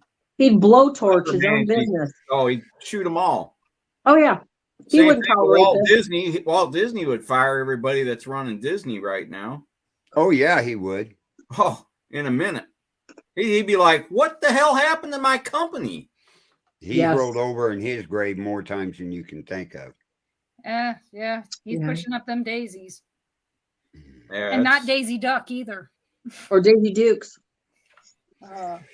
So Farah, how do you like living out on the farm compared to where you had your other house at? Are you kidding me? Oh my gosh, Nice. Carl. Let me tell you something. I was talking about principalities and powers earlier. When I look at, the watchers of the city I lived in, and I look at the watchers of the place, we're talking about different tribes of demonics that are in charge. And I'd rather fight with these ones than the ones in the city any time of day or night. I've always been a country girl. I don't mind living by a city. However, because having city conveniences are kind of fun, but I'm not a shopper. Right. I don't like big traffic. So I love being out in the country. the worst thing in the whole world, you guys, okay? Being in the city, you already have tons of dirt dumped in your yard. So you can grow just about anything if you want, if you try. Out here, I live on a flipping rock, okay? Yeah. It's like I love rocks. Like you can't stake anything. You can't dig anything. It's like, it's just rocks, and more rocks. Yeah. So, yeah, I absolutely love living in here. But it's like I told my husband, I said, okay, now we have a choice. We can continue to smack our heads and our brains against a rock and try and grow food, or we can grow the stuff that either eats rocks or eats scrub grass, like real food. So do you have a greenhouse? No, we're going to get one of those. I had a greenhouse in Springfield, Carl, that I absolutely loved. It was one of those little small walk-in ones that you start with. But you guys, no, it's like a greenhouse. You still have to tend the stuff. Here, I sold it because, it wasn't going to be big enough. I really thought that I had a raised bed and I was going to be able to do something. But no, I'm going to have to get a greenhouse. I'm really going to have to get a really nice greenhouse because I can't grow anything in rock. Yeah, your soil is... Yeah, the soil is non-existent. Yeah, I was going to go few and far in between. But your property is really nice. I like. Oh my God, it's so beautiful. Nice, you guys, and you know what? We're getting little signs. So we've got Queens Hill, we've got Pug Villa, we've got Surrey's Forest, we got all these little trails and everything. So yeah, we live on a flipping rock. I'm surprised I even got trees out here, and a little pond too. Awesome. Yeah. I'm blessed. I'm so very blessed because I'm still able to travel, to go, to consult, to do whatever I need to do. But now it's like I get to be like, I'm never going to retire, but you know what I mean? I get to be old and happy. I'm going to be 60 next year. I'm going to have a heck of a birthday party. Oh, yeah. Oh, and when you said that, I'm the youngest. Everybody, all of you are, and then you, and then these two. Yeah, I'm 62. I'll be 63 in May next year. Yeah, so Denise is the baby. That's okay. Today. But again, I'm only 29, so. Health-wise, about 98, but. Don't say mentally, you may not live the night. After this weekend, you don't even know what we went through. So I can't even imagine. I mean, just from my short experience, and that's something I want to say before we end the broadcast. Anyone that's listening or paying attention, we're talking about spiritual warfare and demonics here. And I will tell you from my own personal experience, which I've never had before, that a hospital is no place for the happy and the healthy. It is a place for the dying and the demonic. Mm-hmm. Why do I say that? The people that work there are so overworked, so underpaid, and so trying to scramble to get to anybody. If you have to go in to the emergency room, if you have to go into a hospital, if you know a loved one, do not leave them alone overnight for longer than 4 hours. What I saw just made me go, oh, thank you, God. I'm glad I'm not dead yet. Still here for the fight. Our hospitals are full of hopeful nurses and doctors. However, because they can't watch you all the time, you need an advocate. You need somebody that's going to come check on you, that's going to call, make sure you get your medications, make sure that you're not alone in ER and left for 12 hours or 15 hours later and you're not bleeding out. And I'm not saying that these hospitals are bad or these people are bad. I'm saying that our hospitals and our big medical facilities are not, they're not spiritually good places to be. Apparently demons need sex. Apparently blocking them don't keep them blocked. Well, it's a different address. No, that. Well, it is a different address, but it's from the same person, I would say. Well, with a different account. Okay, what are the two essential things that humans need? Food and sex. Well, yeah, because you can't procreate without it. No, exactly. So I mean, the devil's just trying to give us what he thinks we need. I can't make babies anymore, so I don't need it anymore. That's been your attitude. Anyway, we're talking about spiritual warfare here and demonology. Oh, now you know why it's called Not So Normal at the end of our show. Well, you know what? And you know what? As long as I'm here with the producer, if I lose my job, he let me do it. That's right. You'll never lose your job. If she you could never talk so like normal. this on her show. So I gave her the right to come on here, and we all do it. That's the fun thing about having this kind of show is that you can segue off into the not so normal, and there's lots of not so normal stuff. Yeah, we get off on all kinds of things. So the other night when I was in the ER, they didn't. I went with her. Yeah, thank God. They didn't give me the button on 30 minutes of sleep. That's all I got. So. But yeah, they didn't give all me. Night in the they didn't give me the call button at all, or the remote control for the TV. Nothing. And I'm like, okay, I'm sitting here having to go to the bathroom. And he goes, and I sat there for it was a good hour having to go, and nobody came in. I was waiting. I said they should be here anytime because they had to check on me. Well, I did go out there and actually tell her, and she came. When I got her off her phone, she finally came in. So, but again. Yeah. Smart people using dumb devices, technology. Yeah. That's why I just wanted to mention it, Denise. I know you've had a rough time, and I can't talk about what kind of time I've had yet, but it's like, how are you feeling? I'm feeling okay. You know why? It's like sound pretty good. Yeah, I'm healing.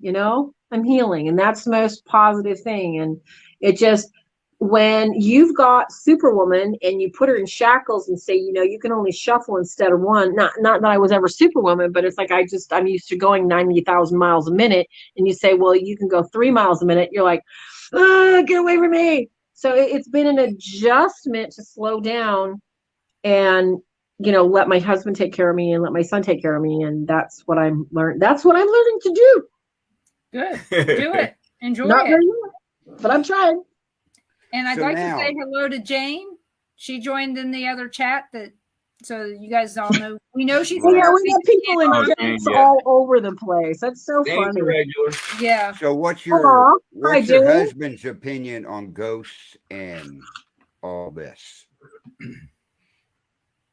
Okay. Can you rephrase the question, Carl?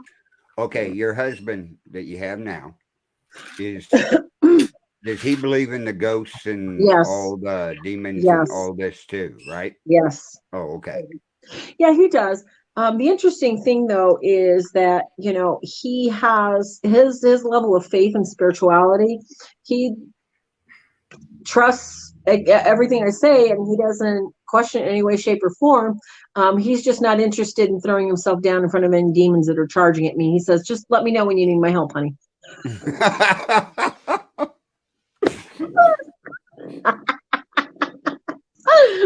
He's I trust you got this, babe. He's a good guy. He's a great guy. Yeah, we really like him. It's just he believes in everything. He just he's just he doesn't have the same experiences I have. So he's had a few, but not the same. That say and like we were talking about what makes a demonologist. He doesn't feel called to write about this. He doesn't feel called to pick up the phone and say, oh yeah, I know I can help you with this. Right. He's got different talents, Yeah, he does this. Yep. Here, this for you. That's what he does when people call about weird stuff like this. This is for you. Yeah, exactly. So we got a comment from Russell West. He says, I love your show tonight. Very interesting and makes a person think. Yeah. So thank you, Russell. I'm sorry. Thanks, Russell. We're just going to have to verbally, talk to your comments and stuff tonight. Yeah, Russell, tell Russell, you got any comments? You got any questions or whatever? Throw them in now. We're down to the last nitty gritty. Yep. Any questions, guys? Put them out there, and anything except the sex brothel questions. We ain't got time for that, okay, people? No, we can't explain that to you today. No. This is not. What was it called when we were growing up? Sex education, or was it called human anatomy? No. You know, I tell you, when they did sex education, my mom was like, "Here." No. That's none of them. No, my mom did not do that. She handed me a foreign magazine and said, "Read about this," and I'm like, "What? Oh my God!" She still reads it today. I do not. But that's what she did. She goes, "Are you kidding?" No. Wow. She said, "Sex is perfectly normal, and here," and it's like those stories. You would wonder if these people were possessed. Wow. I mean, it was horrible. The letters to form. Oh no! I mean, that was social media on a whole different level. Yes. And I think, when you look at, we're talking about invitation, social media is one of the most dangerous. I don't know if you've noticed, Carl or Denise, the people that are on social media all the time, it's almost invitational dopamine hits constantly. I've actually kind of had to try and wean myself off of it because it's just so easy to get engaged with other people's drama. And especially in the paranormal community, everybody is slicing each other's noses off saying, he said this, she said that. They don't know this about. It's like high school all over again, the part you didn't like.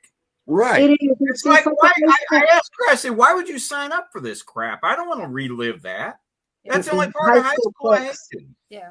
And I hated the social part of high school. That's all Facebook is. Actually, and that is. And Twitter, oh my gosh, it's like if you've got the latest tweet, everybody's on it. Other than that, it's almost like an information sharing of what. So, when you're looking for community, you look at information that you want to share. I don't know. Our world has become this invitational dopamine hit that, we're either getting an instant hit in our minds for what we're seeing or what we're touching, let's buy some more junk. Let's have some more crap.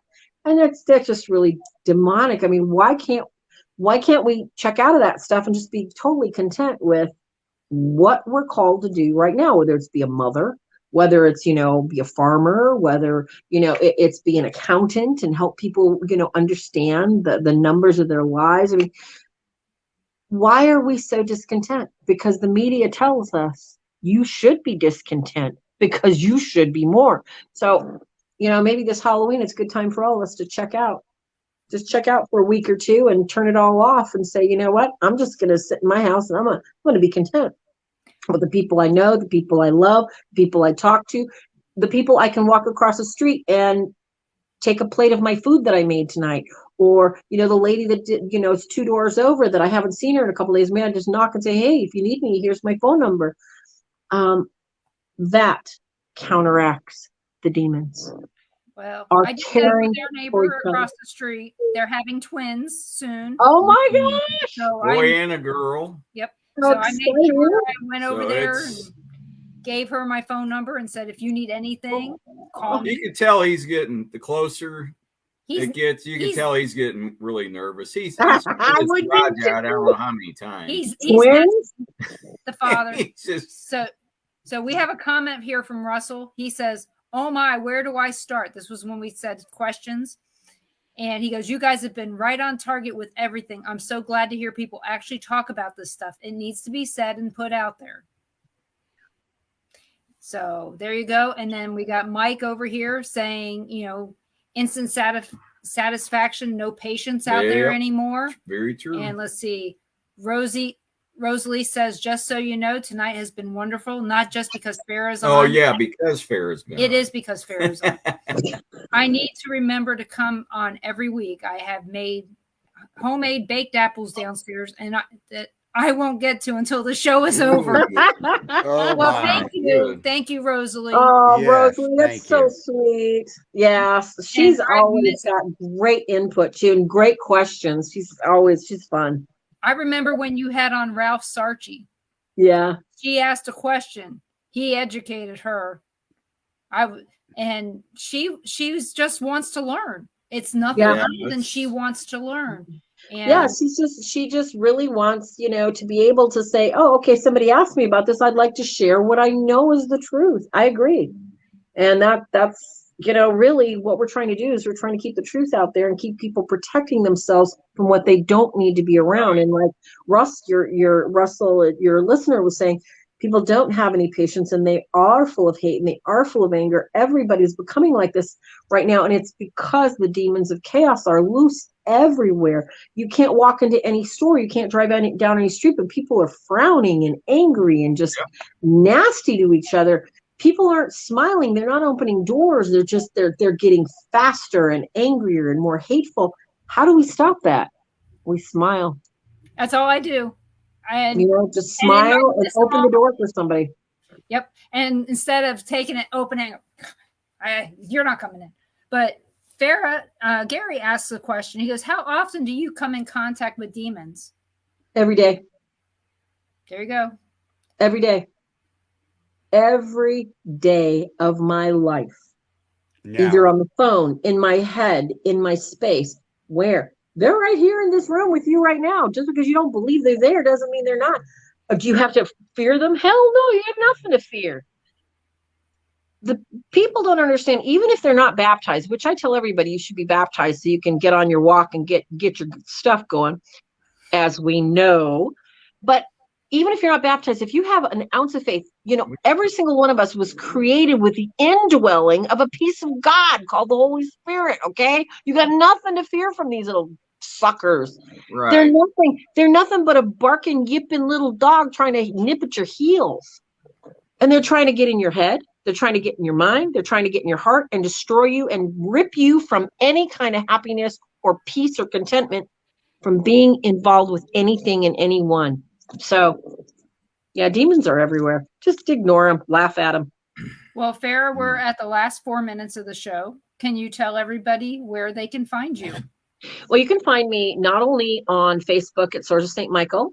I have a Facebook page. So if you have questions, I haven't been active in it too much lately. You can also find me. I have a wealth of information, including from when Ken was alive, at Swords of St. Michael on YouTube, which I have a variety of compact shows from, learning about demons, learning about sleep paralysis, to some of the most common things that, maybe you're in a relationship and you're not so happy and you're worried, like, well, maybe I should record my conversations. Maybe this person is off, whether it's a boss, a loved one, coworker, child, and it's the demons of narcissism. I have a whole series on that, and I'm planning on doing more.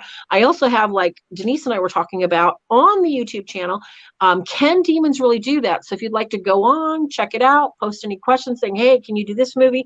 I did do the movie The Rite. I did do the movie 1408. I've got more movies to go there. So definitely check that out, and you can find me there. And I love your suggestions, and I'm so glad you guys invited me, because, this kind of got me out of my little rut I've been in, and, just trying to chill out and not do too much. I really thank you, Carl and Denise and Ron. Okay. Thanks for having me tonight. You're always welcome. All your listeners, thank you so much.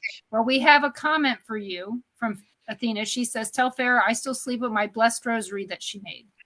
Well, Athena, let me tell you something, dear. Thank you so much. A rosary saved my life, and someday I'm going to post that video up. And because I think, people don't understand, it's not just a rosary. You can hold prayer beads, you can hold a blessed cross and pray with it. And your prayers protect you.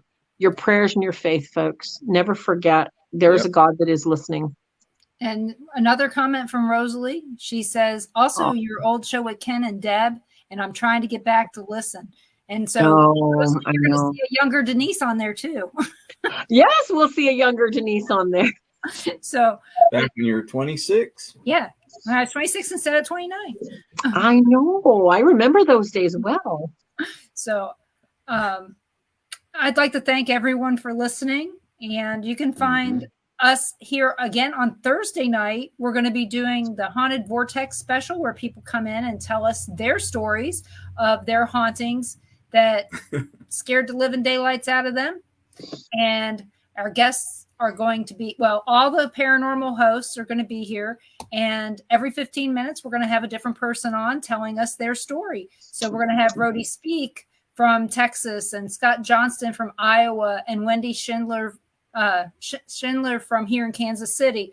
And if there's anybody out there that wants to come on and share their story, let me know. We've still got some room for other people. Otherwise, you may have to listen to some. Yeah, you'll listen to all of us tell a story. Yeah. Well, I might have got an answer on mine finally after all the years. Yeah, last night. So, which is what I thought it was, but I didn't know what it was called. What's he call it? Harbinger. Harbinger. Mm-hmm. Yeah. And then, have you ever heard of that? Okay. Well, I'm sure she had. So it makes sense. That's kind of what I was thinking. It was something like that. And then you can listen to me every Monday night at 7:00 Central on the Paranormal Pride pages, whether it's YouTube or Facebook, as well as here on the Bill of Rights Network. And my guest on Monday night is Reverend Mike Norton. He is going to be talking to you about spiritual warfare again. So, here we go. And go ahead, Carl, it's your turn. Right. And everybody check out the Bill of Rights Network on Facebook. We have a pin post at the top, tells you all our shows. Check out Temple of Phoenix Rising Entertainment's Facebook page, where we're live at tonight too. And check out Things Network, their Facebook page with all the paranormal shows on there. And I want to thank everybody that was in the chat rooms on Facebook that we couldn't see. Sorry about that. I have no idea what caused all that tonight. I'll have to investigate that part. But you got a show at 8:00. Yep, we got a show at 8:00 tonight. If you want some comedy and fun, you got to watch Conservative View. Yeah, if you didn't get enough of Denise, she'll be on that tonight. Yeah, they're doing a paradox of the liberals and conservatives. See, it's going to be hilarious. It's going to be hilarious. They're dressing up in parts. Oh, I love it. She's got Pelosi's scarf on. Well, the lady they call the scarf. Yeah, the scarf. Doctor, whatever her name is. That'll be coming up in an hour here on the Bill of Rights Network. So check that out. It's going to be hilarious. They're going to have 6 or 8 people on there tonight. Yeah. I think doing this whole show. It's going to be fun. So, Dr. Scarf and Fauci, the COVID monsters. But we want to thank everybody. I mean, like I said, if you got comments, send them to Denise or send them to the Bill of Rights Network, and we will get them sent to Farrah. And Farrah, thank you very much. You're welcome anytime on our show to come back. Oh, thank you, Carl. You're very welcome. Look forward to seeing you guys all again soon. Okay. Hopefully. So we're going to end the show right now, and we will see you next week here on Paranormal Nation Radio. Not so normal. Have a good night. All right, everybody. Bye, guys. Bye.